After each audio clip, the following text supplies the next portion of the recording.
Vítej zpátky na kanále Fakta and Flow. Tady lítají fakta tak rychle, že si je budeš chtít pustit dvakrát.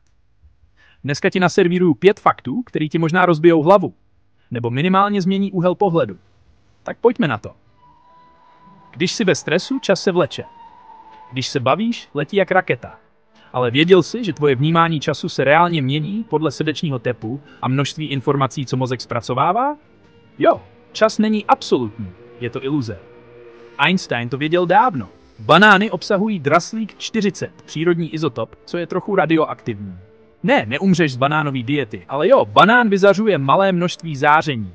A říká se tomu banana equivalent dose. Vážně, vygoogli si to.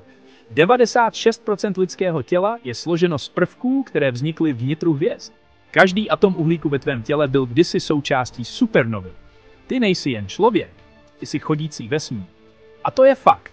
To, co vidíš, slyšíš a cítíš, to není realita. Je to interpretace reality.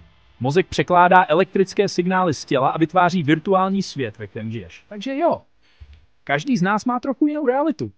Kdybychom stáří vesmíru 13,8 miliard let přenesli do jednoho kalendářního roku, lidstvo by se objevilo 31. prosince 23:59 večer. To, co nazýváme dějinami, je jen vteřina existence vesmíru. Jsme úplně na začátku.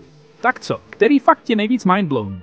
Napiš mi to do komentářů. Hoď like, jestli tě tenhle flow bavil a přihlas odběr, protože další díl bude ještě víc zlomový. Díky, že jsi tady. Fakt and Flow končím.